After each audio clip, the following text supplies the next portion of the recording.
Welcome to the Prolife Team podcast. I'm Jacob. I'm here with Jeff and Liam.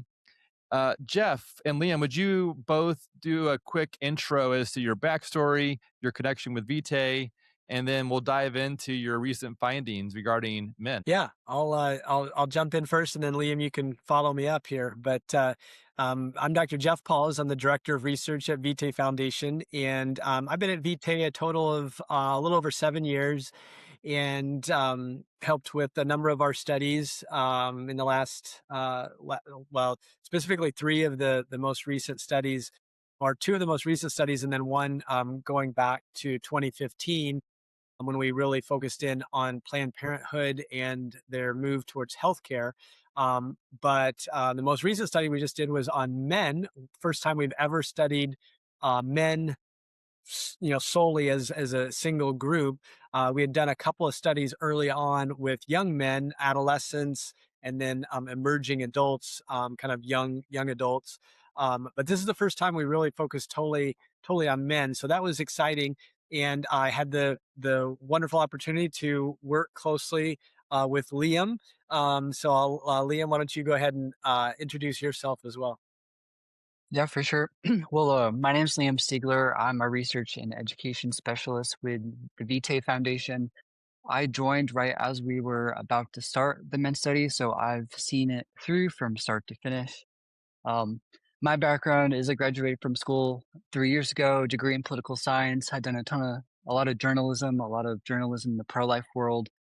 I led a pro-life student club at my campus, so coming into Vitae was something that just naturally fit with me. I've always been very interested in storytelling, in kind of digging into the deeper root of things and actually trying to understand issues at the core.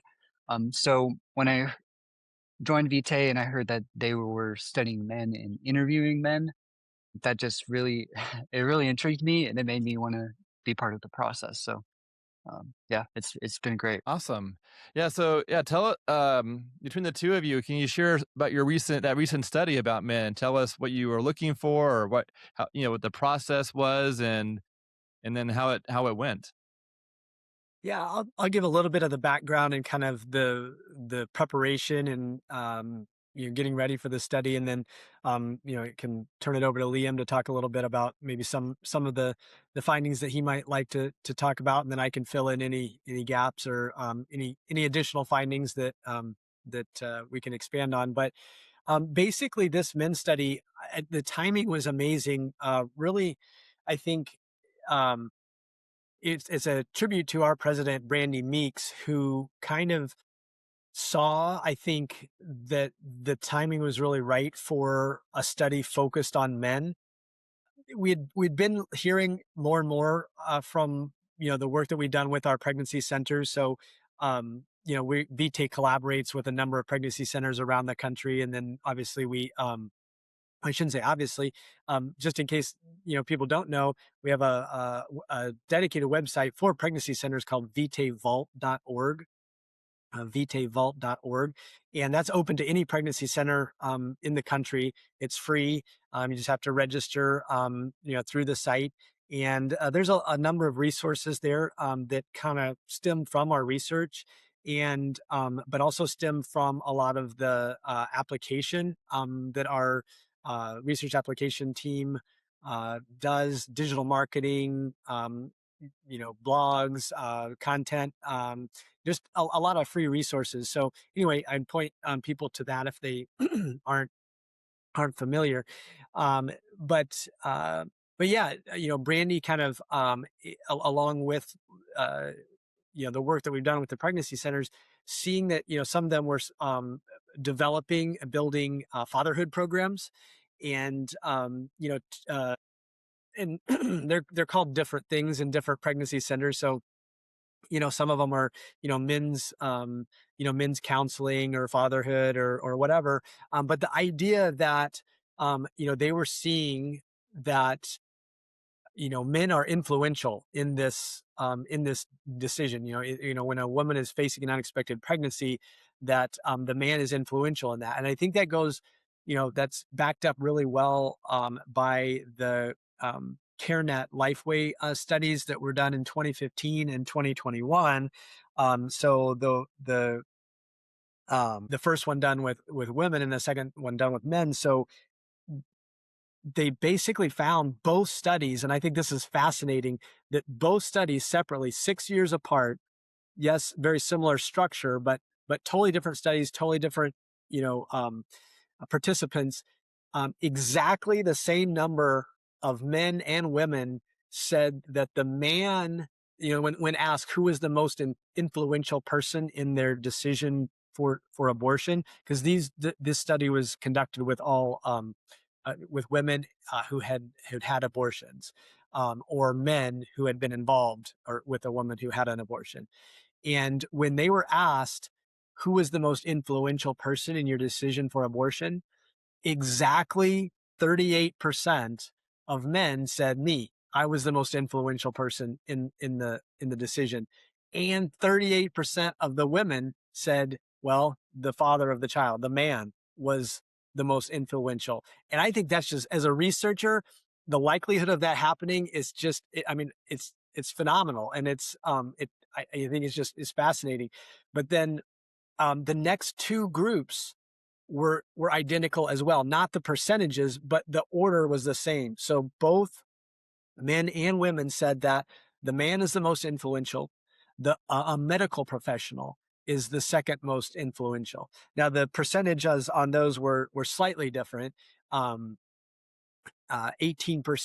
of men said the medical professional was the second most influential, and 26% of women said the medical professional was the most influential. And then we get to the third most influential, and that was the mom, the mother of the woman who was facing the unexpected pregnancy. So the grandmother of the little one who tragically was aborted. And so she was the third most influential, again, according to both of them. And Mhm. again, exactly the same percentage. 14% of both the men and the women said that the grandma was the most influential. So um, again, I think it's amazing that more than double said in both men and women. Well, with the men, it was almost more than double. With the women, said that the man was the most influential person for her in that decision. So obviously, in some ways, we've kind of been missing the boat for so long, having not focused on the man. I mean, even at Vitae, we've done, almost all of our studies have been just on the woman, on the decision making process of abortion for the woman. And so I think that's one of the reasons why we said, you know what, this is going to be important. I think at this time, we're going to look into that. Now we actually decided to not just look into like the man's role in this in terms of you know pushing for abortion or accepting abortion or whatever, but we also looked into ideas like masculinity. What is masculinity to a man in 2025 was when we did the study. um you know um Providing and protecting, what does that look like to be a provider and a protector? And then fatherhood, what is their emotional response towards the idea of fatherhood or being a father and that sort of thing. So it was a little bit, it was definitely broader than just a focus on men and their responsibility or relationship to a woman, choosing abortion. So, happy to get into any of those areas, but the one what we I'll finish before I turn it over to Liam to kind of talk about some of the findings. So I think that's probably the most exciting thing about the study. But I think it is important to understand a little bit about the structure of the study. We basically focused on three different groups of men, and this came about from our previous studies with women, especially the most recent study prior to this one was on abortion healing. So women dealing with the after effects of abortion and how they healed. And so what we heard often from those interviews is that women, and we didn't even ask the question per se, but it would keep coming up, the fact that, well, the man had told her that he would support her whatever she chose. I'll support you whatever you choose. When finding out about an unexpected pregnancy, that was the most common response. And interestingly, the women, a lot of them would talk about how that was not helpful. They did not like that. It pushed like responsibility all back on them. Um, Obviously it wasn't a super strong endorsement of his like willingness and excitement to be a father, to help out. And it was kind of like, oh, whatever, and so we found that interesting, and figured that that would be something that we would want to explore as, okay, well, why do men say that so often? Why is that the kind of the most common response in that situation? And so we really did look for, and not just look for, but we, through our criteria of setting up the structure of the study, we required that 1/3 of the men, and again, that's just, we're able to do that as we find the men for the study, and we do phone interviews, and to determine who will be, who will call in, um, to we did it in 5 different cities. So we have interview locations in those 5 cities, and we're able to use like kind of a research list of people willing to be involved in a research study. And so then we just kind of we actually can I actually contract with a company that does the phone interview to determine, we give them the criteria, and then they go through and find people that match our criteria. So, we were looking for 1/3 of the men to have literally so they had to have faced an unexpected pregnancy, and they had to have said something like that. I'll support you, whatever you decide. What it's your decision. I'll do whatever you want, something like that. Uh, so that was 1/3 of our respondents. And then another third were men who had also faced an unexpected pregnancy, but had chosen a much stronger response. Now, interestingly, it could have been, I will, um, I want you to have this child. I want this child. I'm excited about this child. And he pushed for, her to carry to term, in some way, shape, or form. And then on the other hand, this same group, we allowed for men who pushed for abortion. So whatever they said, whatever they did, they made it clear that they wanted her to have an abortion. So we actually included them in the same group, which is kind of interesting. But the idea was to contrast that with the first group, who had said, I'll support you whatever you choose. Well, the second group took a much stronger response approach, and it could have been from either end of the spectrum.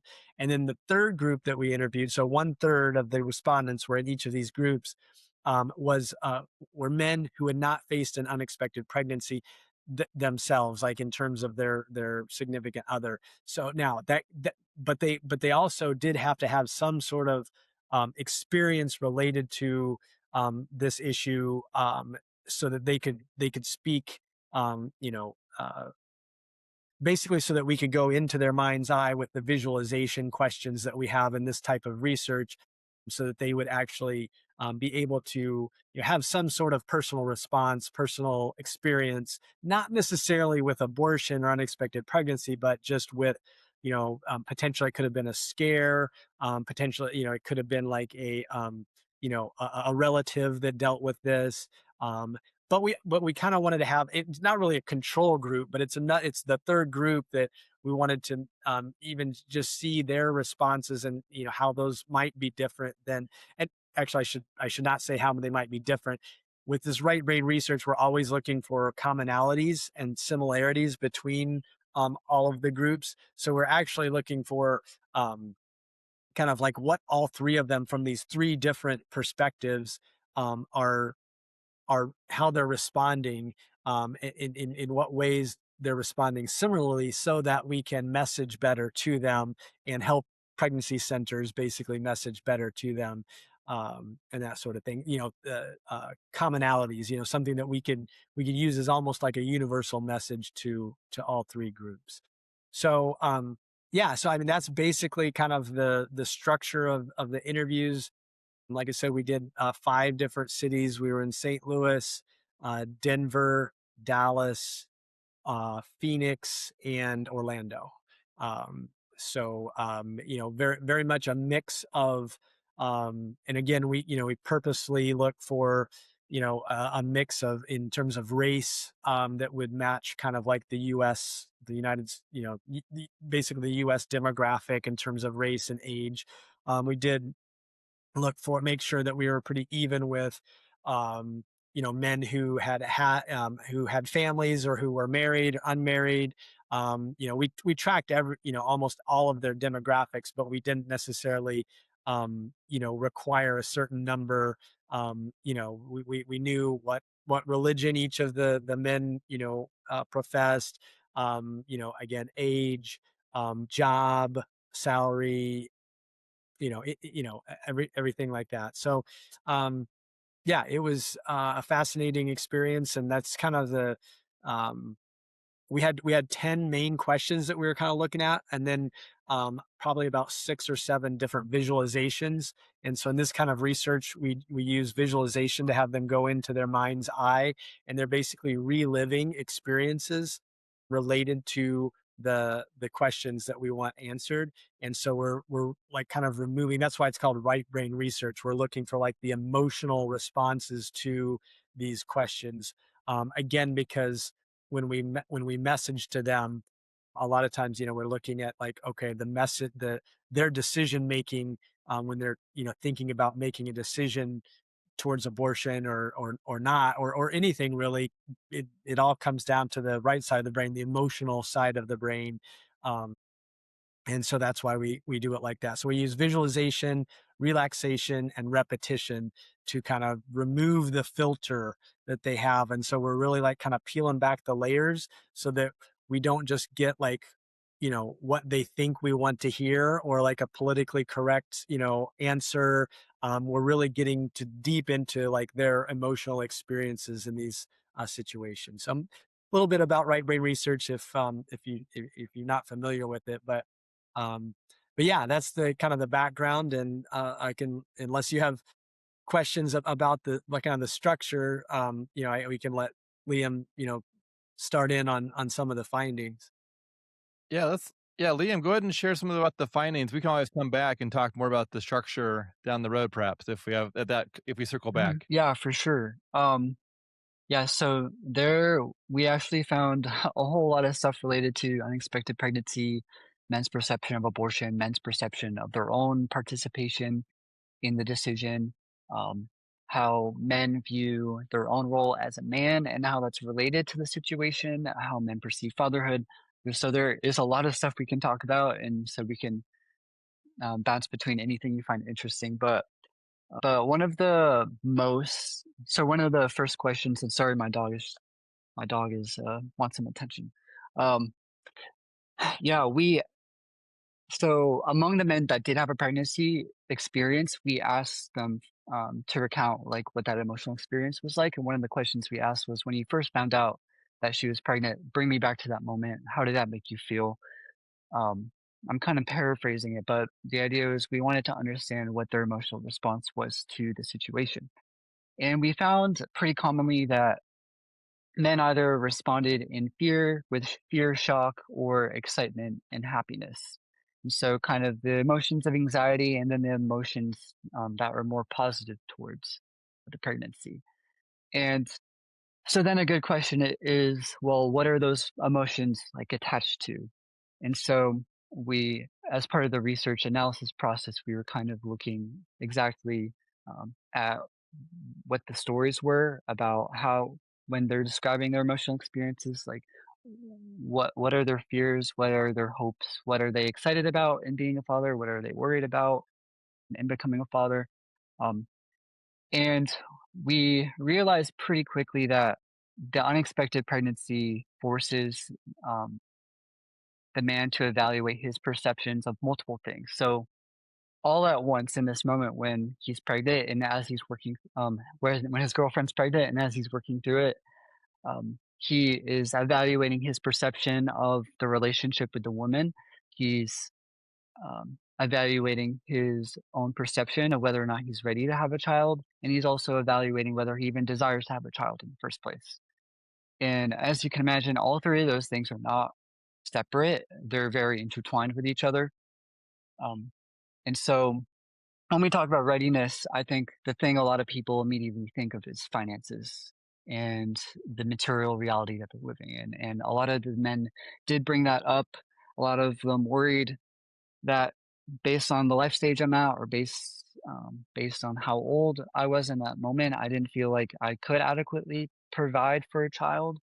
And so they were much more insecure about um, the emerging identity of fatherhood, and they didn't know whether they could embrace it. And a lot of them didn't feel like they could. And so they saw abortion as a result, either an option that they wanted or an option that they were okay with.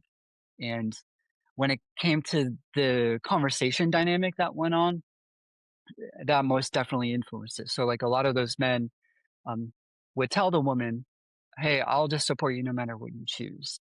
Um, whatever you say, that's good with me." And a lot of those men, some of those men were saying that out of this insecurity that I actually don't think I could do this. And so, um, if the outcome is abortion, like I'd be fine with that. Um, another big Another one was the relationship with the woman, and this is what I find personally interesting, and something I think the pro-life movement should spend perhaps more time considering in terms of our messaging. But the relationship health between the man and the woman is is a very significant influence on his desire, not just to be a father, but to be a father with and parent that child with the woman. So we saw that his perception and excitement towards the baby was very much influenced by the relationship quality with the woman. So for men who told us like, I was really excited to be a father with this woman. Like I saw her as very maternal. She was the exact woman that I envisioned being the mother to my children. She was a person of integrity. She like had her life relatively together. She was mature, like whatever it might be. They had confidence in her at that moment. And they also envisioned a long-term future with her. And so the child almost at that point became an extension of this long-term commitment that he already decided he wanted to make. Even if the timing was off and he maybe didn't want the child right now, he was confident that the relationship would be something that would last and that building a family would be something he wanted with that woman. So among a few of the men, we heard the word legacy a lot, of building a legacy of like, I'm going to have a child to like build this family that I want, that I dream of, that I envision. And we can definitely talk more about how men perceive fatherhood. Like we found, like a spoiler, like the majority of the men saw fatherhood as something that was an ideal, something that was good. It was very positive. And we can definitely talk more about that. But definitely on the flip side of the equation, among the men that were in low trust relationships who there was a very low level of commitment. They didn't see the relationship lasting very long, or they had been dating for a few weeks, or the relationship was a hookup. It was very casual. We saw that when their partner came to them and said, "Hey, I'm pregnant," they either they responded either wanting an abortion, or they were very hands off in how they dealt with the conversation. And a lot of those same men were saying things like, "Yeah, like whatever you want to do, like I'll support you." Even some of the men who did have fatherhood as like a very high ideal in their mind, they were like, "Well, because of this situation, because it's so casual and non-committal, I don't feel like I have a place or authority in a relationship to tell her what to do because this is going to affect her for the rest of her life."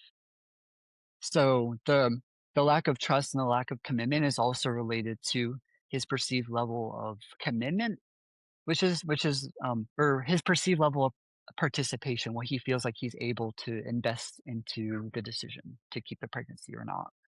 Um, which is super interesting. It has like all sorts of implications.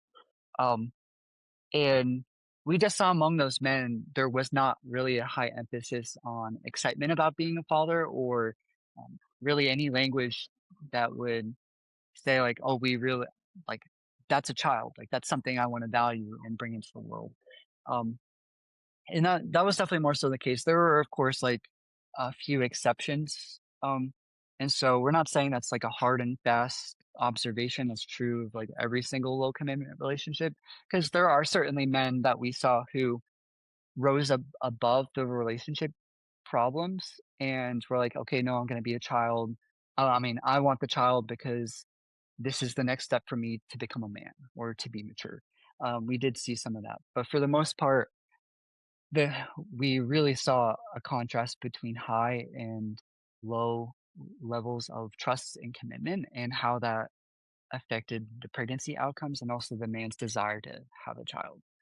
Um, so those are some of the significant findings related to the decision and how the man kind of enters into like the emotional dynamics that are going on when he faces that situation.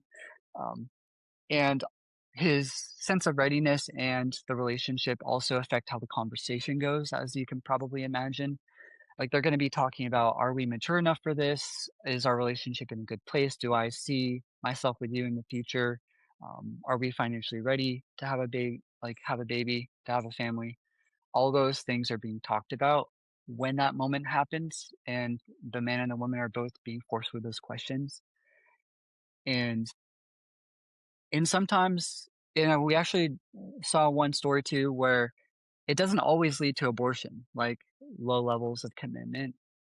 Like we saw one guy was like, "Yeah, I'll support you no matter what you choose," and she ended up choosing life. Like she wanted to have a baby, and her family was very positive in helping her move in that direction.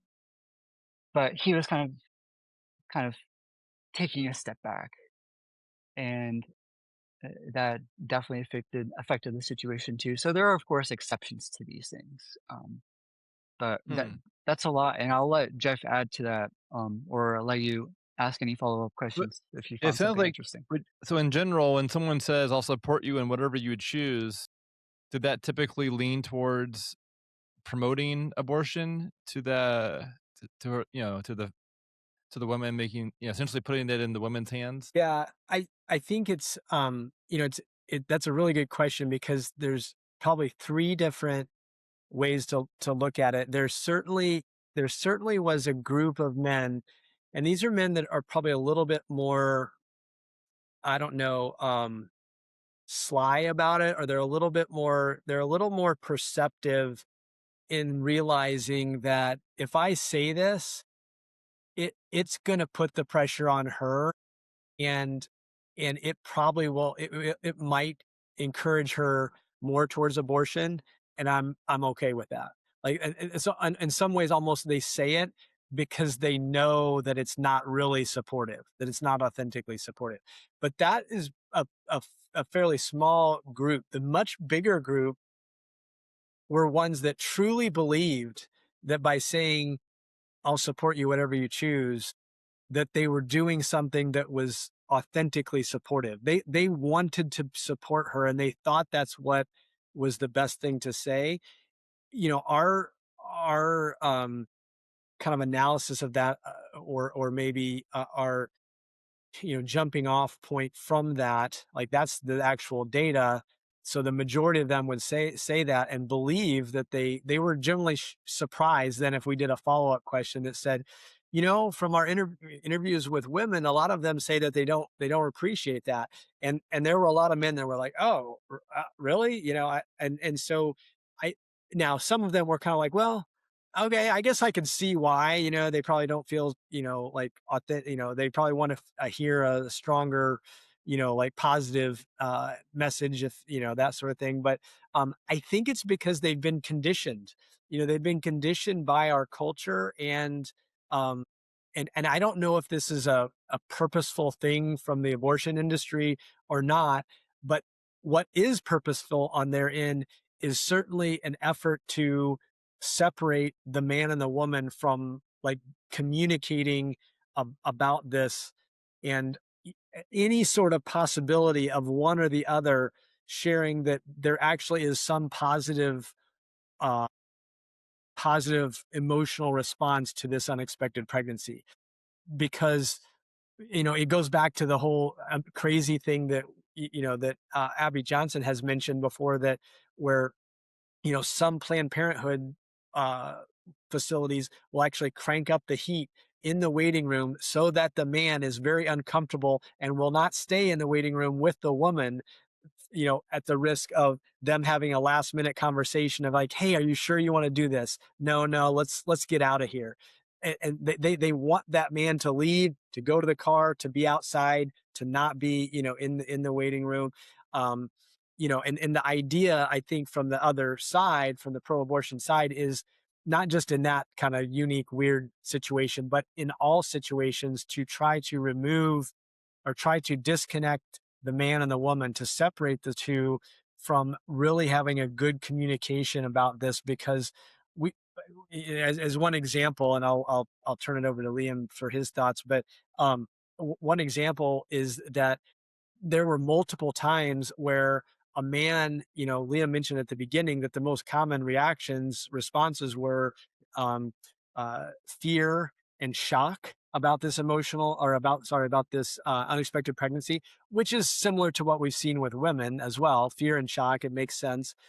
But the surprise was that there was actually, a number of them that also experienced excitement and even happiness about, and this is again about an unexpected pregnancy. This is not something they were planning, everything. So um and yet a number of them then did not say, like, they still gave the response, "I'll support you whatever you choose." So the woman didn't know that he was experiencing happiness or excitement, and she then feels more pressure to abort because he's saying, "Well, whatever you want," and she's like, "Well, obviously he's not very excited about this," even though he was. And so there's like this miscommunication, and in that, the likelihood of abortion goes up.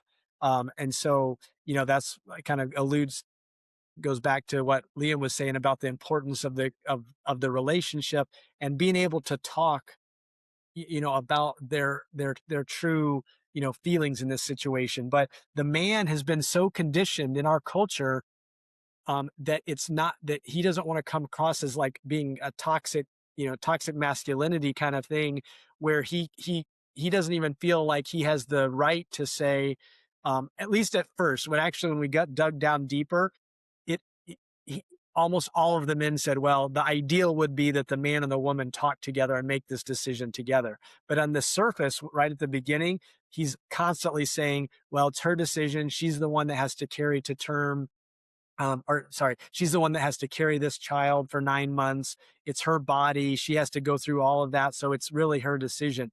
But then again, like, once we peel back, those layers, and we get deeper and going deeper into his mind's eye, he's actually saying, well, he recognizes that he does have some influence here, going back to that CareNet study, and that the ideal is that they would talk about it and make a decision together. But on the surface, he's been conditioned to say, "I'll support you whatever you choose," because, again, I think that the other side, knows that that's actually not supportive. Um, and and they and he but he thinks it is. He's been conditioned to believe that it is. Jeff, can you speak to the opposition's messaging of her body, her choice, and how that tells men to be silent or to break that communication? Yeah, I think that's exactly right, Jacob. That is one of the ways that they condition men to have that common response that is in the end not really authentically supportive. Even though they think it is supportive, that my body, my choice, it's still used, almost like a mantra by a lot of women that we've interviewed in our studies. Choice, choice, choice, choice. It's always there, even though, Planned Parenthood kind of made they made a specific move away from choice when they moved towards healthcare and like, care no matter what, healthcare, like all these aspects. So, which was kind of interesting. That's one of the things that we explored with that 2015 study. But I think you're right that that for men, a lot of men, it's almost like they take that to heart and they put that it's almost like they change it and they say, not my body, therefore not my choice, and so it's because it is your body, you know and like I said, all of the things that come with pregnancy then almost has to be like where he's like, well, and because of that I really have no say, or I don't have a final say or anything like that. But again, when you dig deep, it's they don't really believe that. They believe that there actually should be a conversation, and that's, I think, the interesting thing about this kind of research is that on the surface, they'll tell you that they really shouldn't have a say. My body, my choice says that they shouldn't have a say. They've kind of, drunk the Kool-Aid from the other side. They've been conditioned, that sort of thing. But when you really get deep down into it, most of the men will say, well, the ideal would be that we make this decision together. But I do think you're right that my body, my choice is a big factor in, it's the same thing like no uterus, no opinion. It's these slogans from the other side that have been very effective, unfortunately. They've been very effective in conditioning men to step out of this decision, to step away from their responsibility. Now, the cool thing was that we found in this study is that they actually do believe they have a responsibility, like once they find out about an unexpected pregnancy, to, in their words, step up. Now that's not true, with all men, but it is. I think it was a surprise that we saw from so many that um, they do want to take responsibility for for this Yeah. situation, for this unexpected pregnancy. Go ahead, Liam. Yeah. Yeah. And just to add to that, they will say they want to be responsible when facing an unexpected pregnancy, but I think um what is actually packaged in there is being responsible does not always look like choosing to have the baby. Being responsible could, in his mind, sometimes is um, helping her have an abortion or walking her through that. Um, there were a number of men who described abortion as the responsible choice to make, given like their lack of maturity, lack of financial status, lack of readiness, emotional, mental, whatever it might be. Um, but then on the other side, we saw a lot of men had a very high view of themselves, and responsibility to them meant, like getting the job that's higher paying, or taking on extra work, or supporting her emotionally, or walking her through like her ultrasound appointments, or like whatever it might be. And so, um, I think when we think of this as a cultural issue, it can be really easy to just lay all the blame at the feet of men who are either cold-hearted or indifferent, and kind of paint this picture where if we could just yell at them a little louder, and get them to step up, then that's what we need to do. But the reality is like men, when they face this situation, they know that they have to do something. They know that there's a choice that has to be made, and they want to make the most responsible choice for themselves and for her. The question is, what does that look like? And our culture, I mean, we've been talking about it. Our culture makes it seem like the easy way out, the most responsible way out, is actually um, n- choosing not to provide for a child, choosing not to organize your life around children, um, choosing to forgo relationships that require more interdependence between man and woman, between man and family, man and church, society, whatever it might be. The idea of like asking for help and needing help from people and relying on other people is one of the cultural narratives that we just believe about ourselves as people. Like we believe that um, to be an independent, like fully authentic person means that our we can't be dependent on anybody. We have to be fully autonomous, And men believe that just as much as women do. So like from a woman's perspective, that um, the emphasis on autonomy is any like having a child would be a burden on my life. It would diminish my career. It would diminish just the dreams that I have for myself. Um, and we see that a lot with our previous research. But for men, that um, that definitely can look very differently. Um, and I think part of addressing this issue means to help men have a fuller picture of what responsibility looks like and how that's related to their identity as a man. Like, what does it mean to be a provider? What does it look like to be a protector? What does it mean to handle these situations, not just in a way that feels safe, but in a way that is life affirming, in a way that does embrace the goodness of new life, but also the goodness of fatherhood and the gift that that is. And maybe we can transition there too, Jeff, just in talking about how some of the men um, either received fatherhood or kind of reacted to it. Because we saw a lot of really interesting things there, and I think that data offers a really positive way forward in terms of how we can message and just help men who are facing these situations. So I know Jeff, you have a lot to say about that, so I'll turn it over to you. Yeah, it's one of our other major findings. Just and I think it is a little bit of a surprise. So, if you're listening to this, and you're a pregnancy center director or staff or something like that, then you might think, well, a lot of this stuff we know, like a lot of what you're telling us, Jeff and Liam, are things that we see every single day. They're not, necessarily surprising or that sort of thing, So, and that's true. There's a lot about this study and all of our research that will the original kind of founder of right brain research, Dr. Charles Kinney, would always say there's three things that will come about from a right brain study. One is findings that you already know, and that's to be expected because it just you're gonna back up a lot of the things you already know. Then you're gonna find tacit knowledge. So this is stuff that like it might be like kind of anecdotal, or I assume this to be true, but I don't know for sure, and it backs that up. And then the third thing, and this is by far the smallest piece that you'll find in these studies, is surprises. So these are like kind of the nuggets that are real like gems and surprises that and they could be negative surprises. They could be things that we don't really want to hear, but we are finding out because that's something else that we have to understand with these studies, is that we're interviewing kind of like by definition the movable middle of the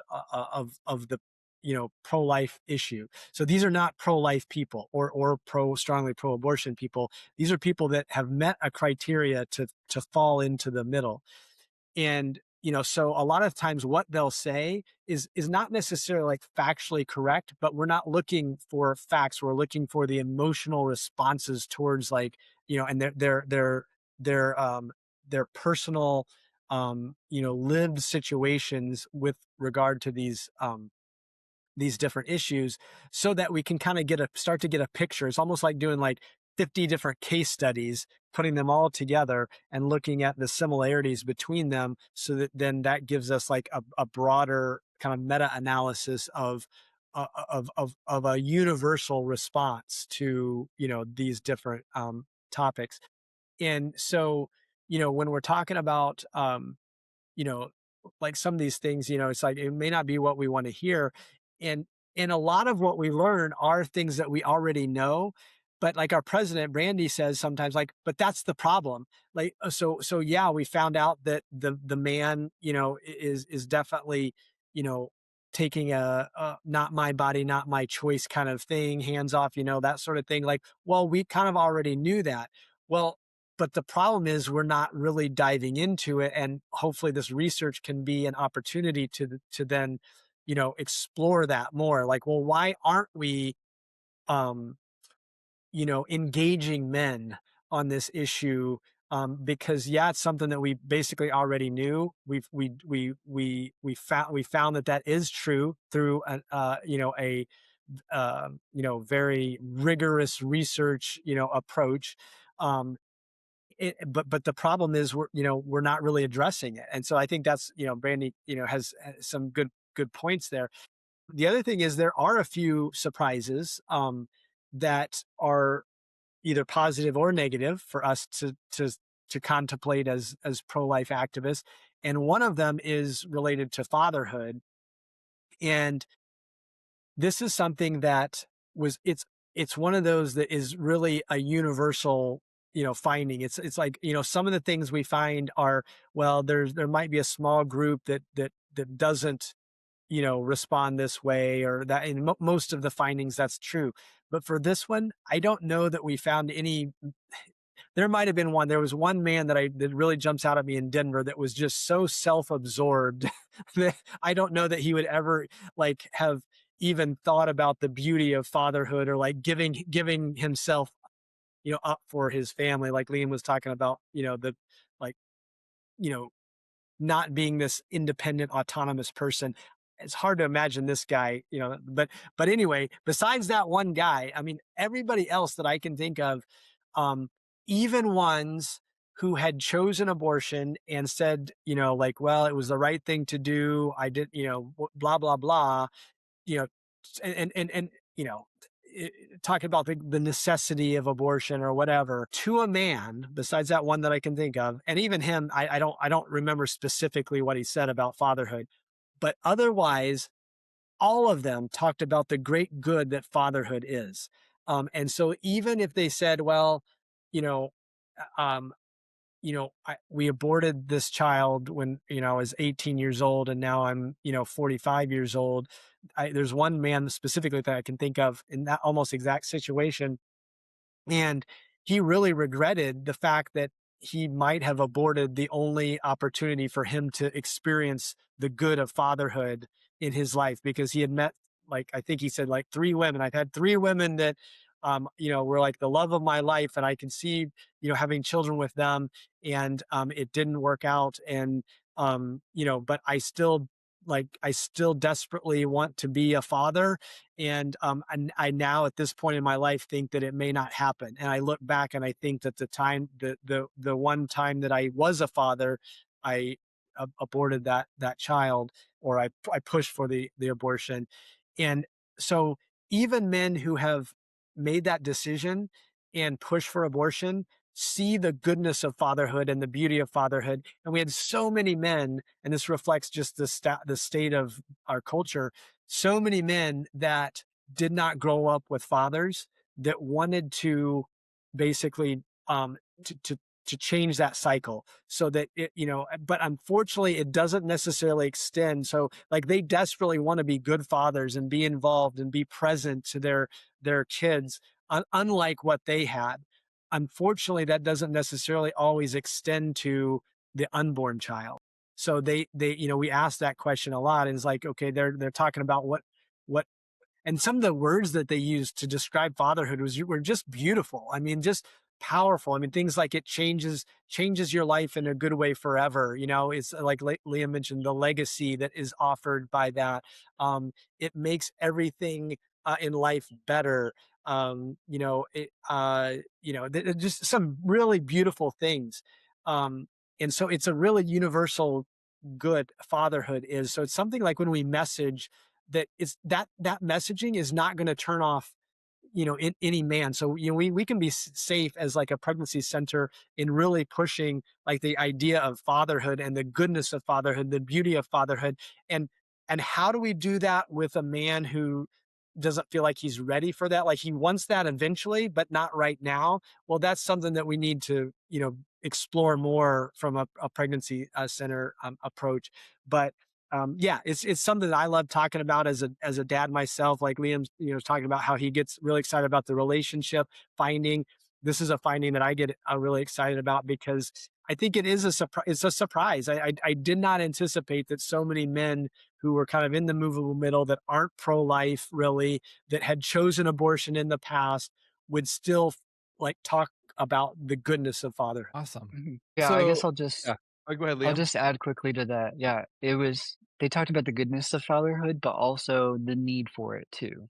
Like the need for a child to have a father. So a lot of in describing like what a good father was, weren't really A few of them weren't even really able to describe it. Like their descriptions were like, I don't really know about that. That doesn't really sound very like responsible to me, or exactly like a good picture of what fatherhood looks like. But they still recognize the need for there to be a father, even if they couldn't exactly describe like what that looked like. And so you see it from a positive angle, like, oh, I had a father and I want to be that, but then also I didn't experience that and I want to reverse the cycle. And I might not necessarily know what it's like, but I do know that not growing up without a father was a loss for me, and that's something I don't want my future children to experience. So Jeff and Liam, for those who are listening and would like to read more about this study, where can they find it? And then if they have questions, how could they ask those questions, from someone on your team or you? Liam, do you want to take that? Yeah, for sure. So all of our research findings are on our website, viteresearchinstitute.org. So you can go there, or if you want to look at the men's study in particular, you can go to a fewgoodmenstudy.com. Um, I'm just going to double check if that's yep, fewgoodmenstudy.com. And so everything is housed there. We have different levels, different summaries, like a higher review summary, more in-depth summary. We have a bunch of quotes from the respondents, the people we interviewed, um, that really gives you a good idea of like what exactly they're saying in their own words and how it's related to the findings of the study. Um, and you can start to piece things together for yourself as you just go through that. It's a very extensive database. That's something we were able to do pretty recently, that I'm excited about, that I know Jeff's excited about too.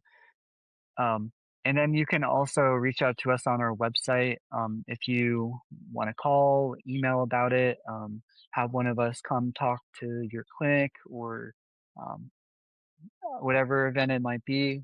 We love to talk about this, especially how it's related to messaging and how we can impact the culture with this knowledge.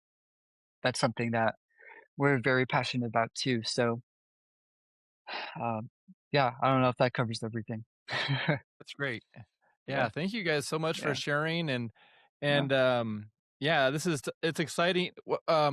It's exciting to see, discussion and talk about the men's program and like you said, some things we know, but at the same time it really helps to have that deeper research dive into the cracks, into the roots of some of the things that we experience and know, but we don't know the details or the that where research can discover things that are below the surface. Um, yeah, any final thoughts or notes that you'd like to share before we wrap things up? Um, besides just, speaking to pregnancy center leaders, staff, that sort of thing, um, you know, Liam mentioned that we're happy to answer questions or to come, give talks or anything like that. I'll go back to the vitaevault.org website as well, because that's designed specifically for pregnancy centers, and it does have links to our men's study research. But I would just encourage you all that if you don't have a men's program, to start one. And we're happy to help with that. I know Men for Life. Sean Corcoran leads that organization, and they're putting together a really good, solid men's program that's not just men. Here's how to change a diaper. It's much deeper than that in terms of like understanding the importance it is to take on that role of provider and protector, and to kind of embrace the like ideal masculine role model of being a father, or a good mate, a good husband, or or if anyway. So or if you already have a men's program, to just uh, feel free to reach out, and we love to help make it more robust. there's some we've done some had some interesting conversations with some of the men's program developers at CareNet and Heartbeat as well. But some of this research can kind of put some, like you said, Jacob, kind of put some structure around what you might already be doing. So we just encourage, because it's just so important. I think it's going to be a game changer going forward if we can continue this momentum of talking about men and demonstrating to men themselves that they really do have this influence, and a lot of them know it already as from that study, but to help them be confident and be compassionate and be competent as they talk about, because a lot of times they just don't know what to say. They don't know what to say to the woman in that situation, or they don't know, they don't want to come across as being forcing her to do something, and they want to be compassionate, but they just don't know how to do it. And so we've got some information about that. Again, Men for Life has some good stuff that's coming out. I think it won't be fully out until January, but even just understanding this research at a good level is going to provide a really good foundation. So um in terms of, when you talk to women that are coming into your center, make sure that it's assumed that they will bring the man. Just like make it an automatic assumption. Don't say, well, if he's around, just say, like, and of course you'll be bringing them. You're bringing the baby's father in, and or how, well, you probably shouldn't say it quite like that, but however you want to do, but um, but basically making an expectation that they'll both be there, so that that counseling can happen with him too. Because one of the things that we saw is that men, um, overwhelmingly, they felt like that abortion was not okay after there was a heartbeat for the child. They had no clue that the heart starts beating at 14 days. Can start beating at 14 days. Now, some of them might have been referring to like when the heartbeat can be detected, which would be another few weeks after that.